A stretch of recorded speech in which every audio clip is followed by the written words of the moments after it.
Maintenant, nous allons parler du prisme droit. Donc, on va rappeler un petit peu les règles de la perspective qui ont été expliquées dans la vidéo sur le pavé droit. Donc, un prisme droit, en fait, quand vous lisez sa description dans une leçon, vous verrez que vous avez deux faces qui jouent un rôle particulier, qui sont parallèles l'une à l'autre, et qui ont la même forme et les mêmes dimensions. Ces deux faces sont appelées les bases. Donc sur ce prisme droit, la base elle est assez simple à repérer. Donc je vais dessiner en marron là. Donc c'est le triangle ABC. On constate qu'en dessous on a un deuxième triangle qui a exactement les mêmes dimensions et la même forme. Donc pourquoi est-ce qu'il est simple à repérer? Parce qu'en fait, quand ce n'est pas un quadrilatère, on ne peut pas le confondre avec les faces latérales, puisque si vous lisez la description d'un prisme droit, toutes les faces latérales sont des rectangles. Donc forcément, du moment que vous avez la certitude que c'est un prisme droit et que vous repérez deux faces qui sont pas rectangulaires, donc qui ne sont pas des quadrilatères, forcément ce sont les bases. Donc ici on a deux bases triangulaires. On va mettre les lettres E et F, comme ça on va les nommer plus facilement. Donc ABC et DEF sont les deux bases. Quand on continue à lire la description du prisme droit, on a toutes les autres faces. Donc ici, vous avez la face ABFE, la face ACDE et la face BCDF, qui sont des rectangles. Donc évidemment, on ne le voit pas sur le dessin en perspective, puisque la perspective cavalière, ça déforme les angles. Donc c'est uniquement parce qu'on a vu dans l'énoncé que c'était un prisme droit, supposons que ce soit l'énoncé d'un exercice, et parce qu'on connaît la description du prisme droit, on sait que les faces latérales sont des rectangles, donc c'est ça qui nous rend certain que les trois quadrilatères que je viens de citer sont bien des rectangles. Donc on remarque évidemment que la perspective cavalière conserve les parallèles. Donc on voit bien ici le segment DE, je vais remettre les lettres E et F. Le segment DE et le segment AC sont bien parallèles. Le segment AB et le segment ABF sont bien parallèles. Et le segment DF ainsi que le segment BC sont bien parallèles. Pour ce qui est de CD et AE, donc eux, ils ne sont pas sur des fuyantes, donc on est certain qu'ils sont bel et bien parallèles. Et de toute manière, si on s'appuie sur la description du pavé droit, comme ACDE est une face latérale, c'est donc un rectangle, ça veut dire que AC et DE sont parallèles et de même longueur, ça veut dire que AE et DC sont parallèles et de même longueur, et ça veut dire aussi que AC est perpendiculaire à DE, que DE est perpendiculaire à DE, que DE est perpendiculaire à AE, et que AE est perpendiculaire à AC. Donc, on vous a préparé un petit peu à tout ça en faisant de la géométrie en 6e et en 5e, en vous disant que le raisonnement mathématique, on ne s'appuie pas sur ce que l'on voit, on s'appuie sur des définitions et des propriétés. Et là, donc, on s'appuie sur la définition du prisme droit et d'une face latérale, et sur la définition et les propriétés des rectangles, pour savoir qu'est-ce qui est parallèle à quoi, qu'est-ce qui est perpendiculaire à quoi, qu'est-ce qui a la même longueur que quoi, et ainsi de suite.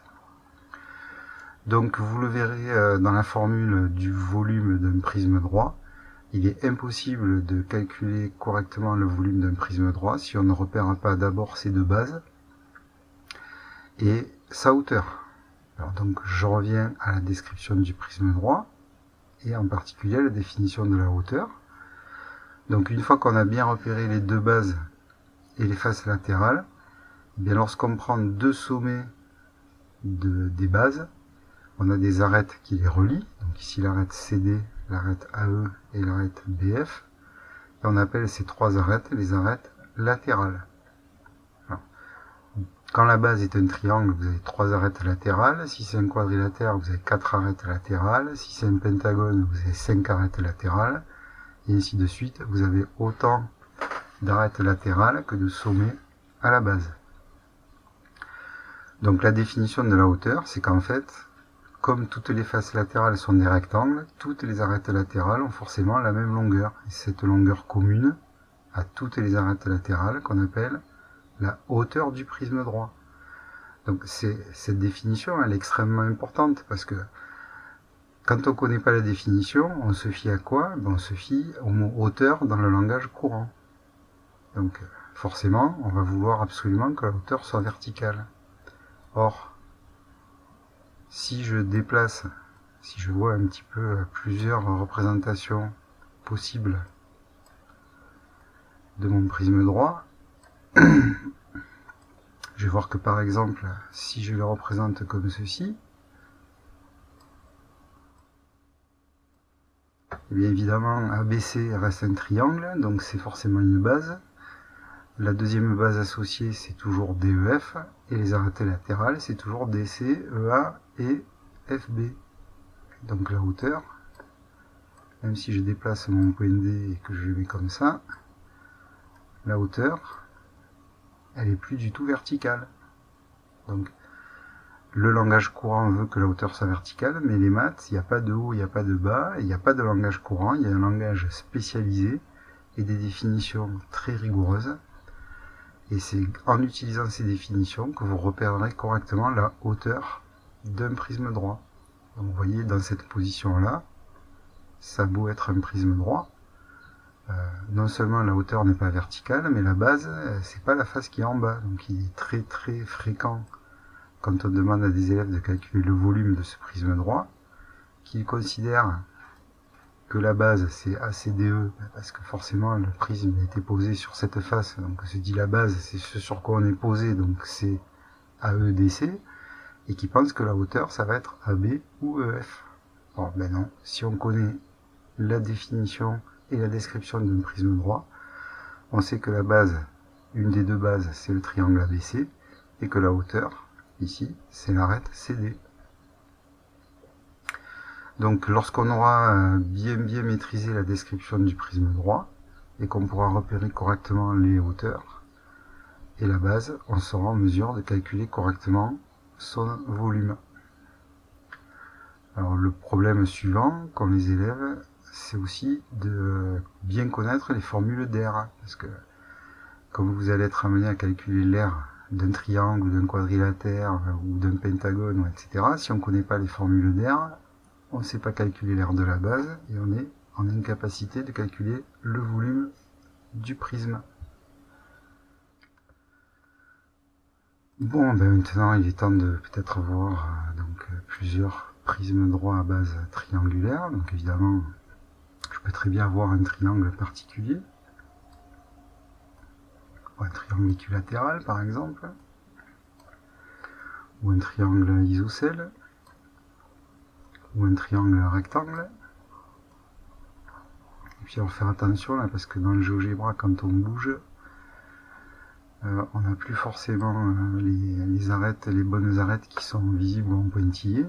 Donc là par exemple, ça c'est pas la représentation en perspective d'un pavé droit, parce que si le sommet F et si l'arête EF est devant, là, eh bien, il faudrait qu'elle soit en ligne continue, celle-là aussi, et là l'arête, il devrait y avoir qu'une arête cachée, c'est l'arête AC. Donc là, si je dessine un prisme droit en perspective comme ça, ça va être faux. Donc il faut faire attention. On va essayer de retrouver une représentation où les arêtes sont correctes.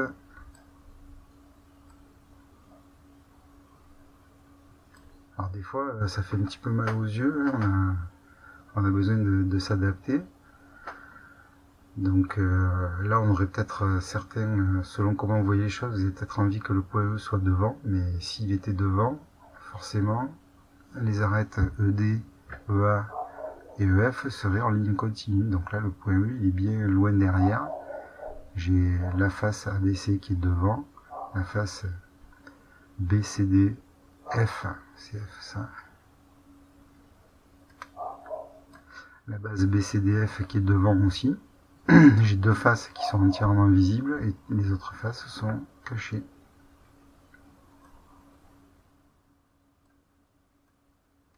Voilà, donc je répète ce que j'ai déjà dit sur le pavé droit, on n'est pas obligé d'avoir la face de devant qui est vraiment représentée sans être déformée. On peut très bien imaginer que le point F est en arrière ici, que le point C est en avant, et dans ces cas-là, on ne voit aucune face latérale sous la forme d'un rectangle. On peut même imaginer qu'on a une face, une arête, là, par exemple l'arête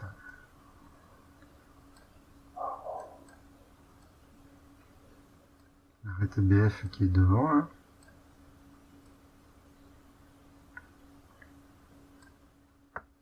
Voilà, par exemple. Bon, il y a des tas de positions. Bien sûr, on peut avoir une hauteur qui est beaucoup moins grande. On peut avoir une espèce de pavé droit comme ça qui est très fin, une très petite hauteur. Ou au contraire, une hauteur très grande.